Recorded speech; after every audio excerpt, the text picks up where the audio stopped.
नमस्कार साथियों, आपका अपना YouTube channel English by DR sir में आपका हार्दिक अभिनंदन और स्वागत करता हूं। आज हम जो पढ़ेंगे पास्ट इंडेफिनिट टेंस के बारे में पढ़ेंगे।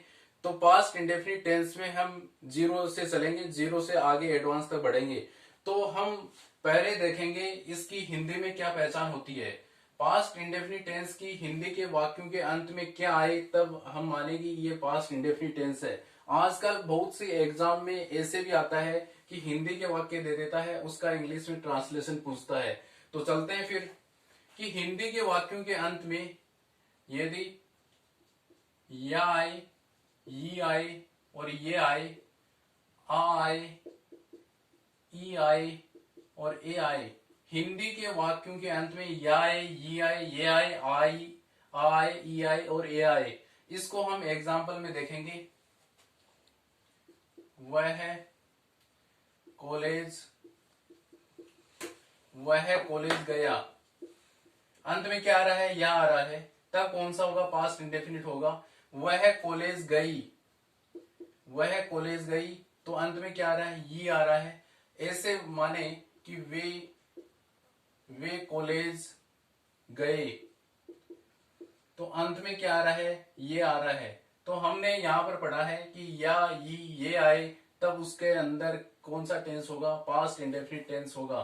तो हिंदी के वाक्यों के अंत में या आए, ये आए और ये आए, तब कौन सा टेंस होगा? पास्ट इंडेफिनिट टेंस होगा। हिंदी के वाक्यों के अंत में आए, ई आए और ए आए, तब कौन सा टेंस होगा?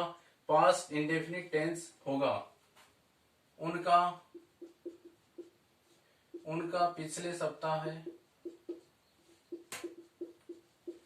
पिछले सप्ताह विवाह हुआ।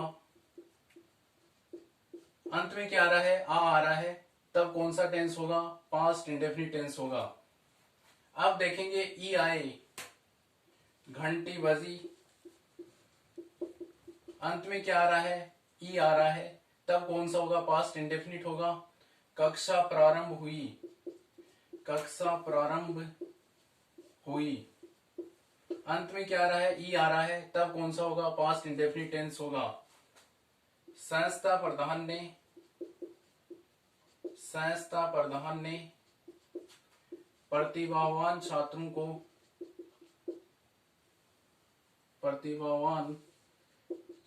को पुरस्कार दिए।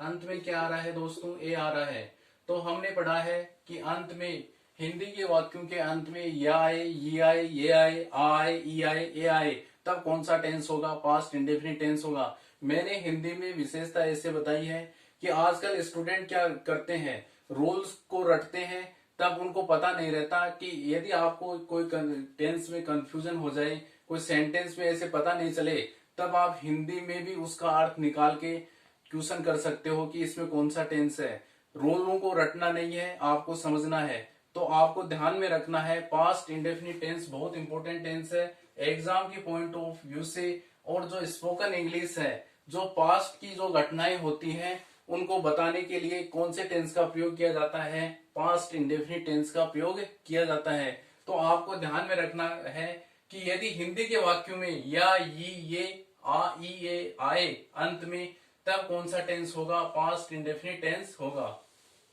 आगे बढ़ते हैं। यदि आपका बेसिक कंसेप्ट क्लियर है, तब आपका गलत नहीं होगा। यदि आपने रूल रट लिए, पास्ट इंडेफिनिट्स में से 4-5 रूल रट लिए, तब आप क्या हो गए? गलत हो जाएगा आपका सेंटेंस। आपको बेसिक से यदि कंसेप्ट क्लियर है, तब गलत नहीं होगा सेंटेंस। कोई भी किसी भी टाइप का सेंटेंस आ जाओ आपके। अब हम बात करेंगे कि जो पास्ट इंडेफिनिट टेंस है, उसका ऐसे कार्यों के लिए प्रयोग होता है जो पास्ट का अर्थ है भूतकाल। जो एक्शन का अर्थ होता है कार्य, कि जो कार्य भूतकाल में क्या हो गए हो? संपन्न हो गए हो या घटित हो गए हो। जो कार्य भूतकाल में संपन्न हो गए हो या घटित हो गए हो, उनके लिए कौन से टेंस का प्रयोग किया जाता है? पास्ट इंडेफिनिट टेंस का प्रयोग किया जाता है उनको बताने के लिए। चलते हैं इसके फॉर्मेशन के बारे में।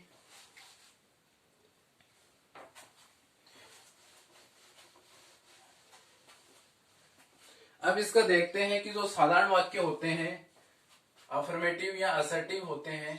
अफर्मेटिव भी कहते हैं साधारण वाक्य को और असर्टिव भी कहते हैं। असर्टिव का दो या अफर्मेटिव का दो। जो साधारण वाक्य होते हैं उनमें सब्जेक्ट का प्रयोग होता है, सब्जेक्ट के बाद में वर्ब की सेकंड फॉर्म का प्रयोग होता है। सब्जेक्ट सिंगुलर हो या प्लूरल, सब्जेक्ट क्या हो, सिंगुलर हो या प्लूरल हो, दोनों के साथ में वर्ब की सेकंड फॉर्म का प्रयोग किया जाएगा। इसके बाद में क्या आ सकता है, ऑब्जेक्ट आए तो ऑब्जेक्ट आ सकता है, या एडवर्ब आए तो एडवर्ब आ सकती है, या एडजेक्टिव आ सकता है। यदि किसी वाक्य में सब्जेक्ट प्लस वर्ब की सेकंड फॉर्म आती है तब कौन सा टेंस होगा, पास्ट इंडेफिनिट टेंस होगा। अब बात करते हैं नेगेटिव की। नेगेटिव सेंटेंस में हमने देखा है जो साधारण वाक्य है या अफर्मेटिव सेंटेंस है उसमें वर्ब की सेकंड फॉर्म का ही प्रयोग किया जाता है, इसके साथ हेल्पिंग वर्ब का प्रयोग नहीं किया जाता है। जो प्रेजेंट इंडेफिनिट है और पास्ट इंडेफिनिट ऐसे दो टेंस हैं जिनमें साधारण वाक्य में अफर्मेटिव या असर्टिव वाक्य होते हैं, उनमें वर्ब की जो प्रेजेंट इंडेफिनिट है उसमें तो सब्जेक्ट के साथ वर्ब की फर्स्ट फॉर्म आती है, और जो पास्ट इंडेफिनिट है उसमें वर्ब की सेकंड फॉर्म का प्रयोग किया जाता है। ये दो ही सेंटेंस, दो टेंस है, इनमें किया जाता है, और में तो क्या आती है, हेल्पिंग वर्ब का प्रयोग किया जाता है। अब देखते हैं इसका नेगेटिव। नेगेटिव में सब्जेक्ट आता है, सब्जेक्ट के बाद में हेल्पिंग वर्ब के रूप में डिड का प्रयोग किया जाता है। किसका प्रयोग किया जाएगा, डिड का प्रयोग किया जाएगा। डिड के बाद में वर्ब की, डिड के बाद में नोट आएगा नेगेटिव में, प्लस वर्ब की फर्स्ट फॉर्म, और उसके बाद में ऑब्जेक्ट आ सकता है, एडवर्ब आ सकती है, और क्या आ सकता है, एडजेक्टिव आ सकता है। तो जो नेगेटिव होता है उसमें हेल्पिंग वर्ब के रूप में डिड आएगा, उसके बाद में नोट आएगा, और उसके बाद में जो मुख्य क्रिया के रूप में क्या आएगी, वर्ब की फर्स्ट फॉर्म आएगी। अब बात करते हैं इंट्रोगेटिव की। इंट्रोगेटिव या प्रश्नवाचक जो वाक्य होते हैं, हर प्रश्नवाचक में ये स्ट्रक्चर रहती है, जो सब्जेक्ट होता है उससे पहले किसका प्रयोग किया जाता है, हेल्पिंग वर्ब का। हेल्पिंग वर्ब जो पास्ट इंडेफिनिट है उसमें नेगेटिव और इंट्रोगेटिव में डिड का ही प्रयोग किया जाता है। यदि वाक्य सिंगुलर हो या क्या हो, प्लूरल हो, दोनों में किसका प्रयोग किया जाएगा, डिड का ही प्रयोग किया जाएगा। तो इंट्रोगेटिव में सब्जेक्ट से पहले किसका प्रयोग किया जाता है, हेल्पिंग वर्ब डिड का प्रयोग किया जाता है। सब्जेक्ट के बाद में मेन वर्ब की फर्स्ट फॉर्म, उसके बाद में ऑब्जेक्ट आ सकता है, एडवर्ब आ सकती है, या एडजेक्टिव आ सकता है, और उसके बाद में इंट्रोगेटिव का साइन आएगा। अब देखते हैं, एग्जाम्पल देखेंगे।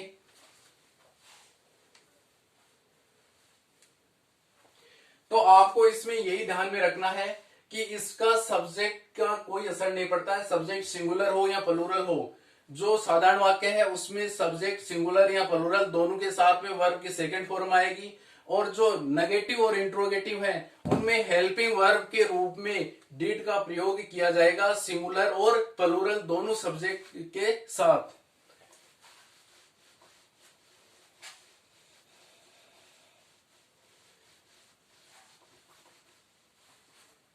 अब बात करते हैं, एक सेंटेंस लिखता हूं मैं, God saved us. God saved us, भगवान ने हमारे को बचाया, भगवान ने हमारे को बचाया। ठीक है, ये कौन सा वाक्य है, ये कौन सा वाक्य है, साधारण वाक्य है। ये क्या है, सब्जेक्ट है, ये क्या है, वर्ब की सेकंड फॉर्म है। सेव क्या होती है, फर्स्ट फॉर्म, सेकंड फॉर्म क्या होती है, ईडी लग गया तब क्या होगी, सेकंड फॉर्म। ये हो गया साधारण वाक्य। अब इसका नेगेटिव बनाए तब क्या बन जाएगा, गॉड। इसके बाद में क्या आएगा, हेल्पिंग वर्ब के रूप में क्या आएगा, डिड आएगा। उसके बाद में किसका प्रयोग होगा, नोट का, और उसके बाद में वर्ब की फर्स्ट फॉर्म के रूप में किसका होगा, सेव का, और उसके बाद में क्या आ जाएगा, अस आ जाएगा। ठीक है, अब देखते हैं इंट्रोगेटिव। इंट्रोगेटिव में क्या आता है, जो सब्जेक्ट होता है उसके पहले क्या आती है, हेल्पिंग वर्ब आती है। गॉड तो क्या है, सब्जेक्ट है, इससे पहले हेल्पिंग वर्ब किसका प्रयोग किया जाएगा, डिड का प्रयोग किया जाएगा। एक ही हेल्पिंग वर्ब आती है, इसमें डिड ही आती है, सिंगुलर हो करता या प्लूरल हो। उसके बाद में क्या आएगा, वर्ब की फर्स्ट फॉर्म आएगी, सेव होगा, एस, और इंट्रोगेटिव का साइन। ये तो क्या हो गया, अफर्मेटिव। ये क्या हो गया, नेगेटिव। ये क्या हो गया, इंट्रोगेटिव हो गया। आपको ध्यान में इतना ही रखना है, इसमें जो फॉर्मेशन या स्ट्रक्चर है जो पास्ट इंडेफिनिट की, उसमें आपको ये ध्यान में रखना है कि जो साधारण वाक्य है उसमें वर्ब की सेकंड फॉर्म आएगी, जो नेगेटिव और इंट्रोगेटिव है उनमें सहायक क्रिया के रूप में डिड का प्रयोग किया जाएगा, और जो वर्ब की फर्स्ट फॉर्म का प्रयोग होगा वर्ब की सेकंड फॉर्म का प्रयोग नहीं होगा।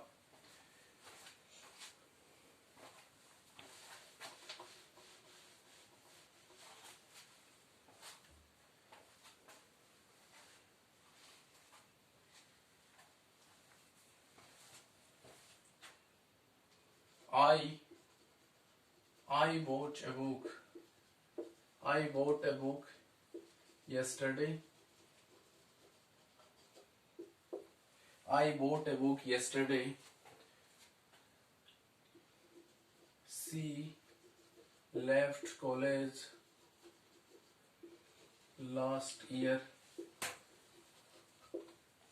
She left college last year. I received her letter a week ago. मैंने ये 3 सेंटेंस लिखे हैं। I bought a book yesterday. She left college last year. I received her letter a week ago. इसमें time adverbials का प्रयोग किया जाता है। पास्ट इंडेफिनिट टेंस होता है, उसमें समय सूचक क्रिया विशेषण के रूप में yesterday। yesterday का अर्थ होता है दोस्तों बीता हुआ कल, बीता हुआ कल, बीता हुआ कल। एक प्रयोग किया जाता है एगो। एगो का अर्थ होता है पहले। पहले जो होता है वो पास्ट का जो बीता हुए समय के बारे में बताता है कि ए वीक एगो, ए मंथ एगो, 2 ईयर एगो, जो बीता हुआ समय होता है उसके बारे में बताता है।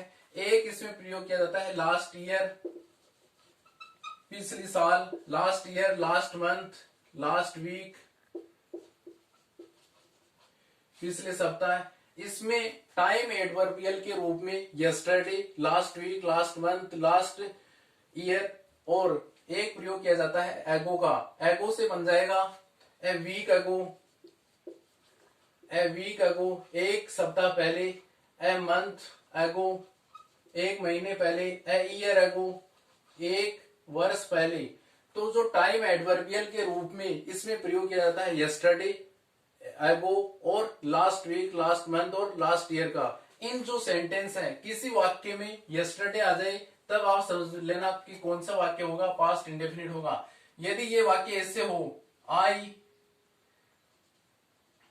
By a book yesterday, exam में इसमें पूछा जाता है कि जो टाइम एडवर्बियल है, हमने पढ़ा था प्रेजेंट इंडेफिनिट में होती है, उसमें भी क्या होती है टाइम एडवर्बियल होती है। उसमें always, often, generally, rarely, seldom, usually, everyday, every morning वो होती है उसमें। और इसमें जो टाइम एडवर्बियल होती है वो कौन सी होती है, यस्टरडे, एगो, और एक क्या होती है लास्ट ईयर, लास्ट मंथ और लास्ट ईयर होती है। तो जो इसमें ऐसे आ जाए वाक्य आई बाई ए बुक यस्टरडे, ठीक है, तब ये क्या होगा, सेंटेंस रॉन्ग होगा। क्योंकि किसी वाक्य में यस्टरडे का प्रयोग हो जाए तब उसमें वर्ब की सेकंड फॉर्म का प्रयोग किया जाएगा। लास्ट ईयर आ गया तब इसमें किसका प्रयोग है, लेफ्ट। इसकी फर्स्ट फॉर्म क्या होती है, लीव होती है, कि सी लीव कॉलेज लास्ट ईयर, ऐसे हो तब सेंटेंस क्या होगा, रॉन्ग होगा। सेंटेंस के अंदर जो साधारण वाक्य है उसमें क्रिया की सेकंड फॉर्म का प्रयोग किया जाएगा। यदि लास्ट ईयर की जो पास्ट टाइम के बारे में बताए तब किसका प्रयोग किया जाएगा, साधारण वाक्य में वर्ब की सेकंड फॉर्म का।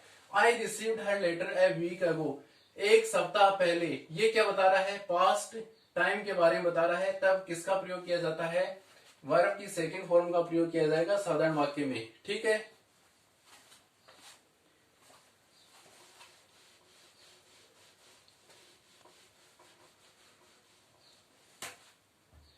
तो आज हमने जो पढ़ा है कि जो पास्ट इंडेफिनिट होता है उसमें एक तो हमने पढ़ा है कि हिंदी के वाक्यों में इसकी क्या पहचान होती है, एक पढ़ा है इसकी पास्ट इंडेफिनिट की फॉर्मेशन के बारे में, जो सिंपल वाक्य, जो साधारण वाक्य, नेगेटिव और इंट्रोगेटिव के बारे में पढ़ा है।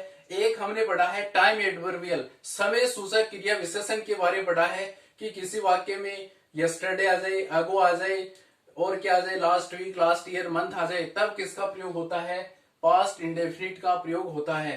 तो आप इसको एक सिस्टमेटिक ढंग से पढ़ो, ये आपके लिए बहुत इंपॉर्टेंट है, एक तो स्पोकन इंग्लिश के लिए और एक कॉम्पिटिटिव एग्जाम में भी इससे बहुत ज्यादा क्वेश्चन पूछे जाते हैं। तो एक सिस्टमेटिक ढंग से पढ़ो। मैंने जीरो से स्टार्ट किया है। मैंने इसके पहले रूल नहीं बताए हैं कि आपको ऐसे बता दूं कि फर्स्ट रूल लिखो कि किसी वाक्य में क्या आ जाए, यस्टरडे आ जाए, अगो आ जाए, लास्ट वीक, लास्ट मंथ आ जाए, तब कौन से टेंस का प्रयोग किया जाएगा, पास्ट इंडेफिनिट टेंस का प्रयोग किया जाएगा। मैंने पहले क्या बताया है कि हिंदी के वाक्यों में क्या पहचान होती है, वो आपको आनी बहुत जरूरी है। वो कोई नहीं बताता है कि बहुत से बच्चों को क्या नहीं बता रहता कि हिंदी के वाक्यों में क्या पहचान रहती है। तो मैंने बेसिक से स्टार्ट किया है और अब हम अगली क्लास में देखेंगे। जो पढ़ाया है उसको आप पढ़ो और जो चैनल है इंग्लिश बाय DR सर को ज्यादा से ज्यादा सब्सक्राइब करो और शेयर करो। सभी विद्यार्थियों का मेरी तरफ से धन्यवाद।